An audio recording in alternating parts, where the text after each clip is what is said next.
ब्रेकनंतर पुन्हा एकदा स्वागत. खासदार संजय राऊत बोलतायत, थेट जाऊया. जबाबदार उत्तर प्रदेशचं योगी सरकार 10,000 कोटी रुपये या कुंभमेळ्यासाठी याचं बजेट झालं, पण सांगितलं जातं 1,000 कोटीच्यावर खर्च झालेला नाही प्रत्यक्षात. म्हणजे कुंभमेळ्यामध्ये साधारण 8,000 ते 9,000 कोटीचा हिशोब लागणारच नाही. आता तिथे किरीट सोमय्यांना आम्हाला पाठवायचं आहे.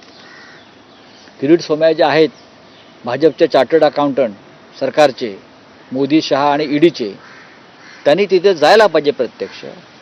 आणि 10,000 कोटीचा कुंभमेळा 1,000 कोटीमध्ये कसा आटपला, 9,000 कोटी कोणाच्या खात्यावरती गेले, कोणत्या संस्था, कोणत्या संघटना, कोण राजकारण, याचा त्यांनी सखोल अभ्यास करून त्याचा अहवाल ईडीला द्यायला पाहिजे. महाराष्ट्रातले काही लोक तिथे होते, त्यांचा आक्रोश आपण काल पाहिला असेल की कशा प्रकारे अव्यवस्था होती, कशा प्रकारे लोकांना तुडवलं गेलं, कशा प्रकारे या घटनेनंतर या अपघातानंतर सुद्धा दुर्लक्ष झालं. हे महाराष्ट्रातल्या असंख्य भाविकांनी काल वृत्तवाहिन्यांवर येऊन सांगितलं, ते पण प्रयागराजमध्ये.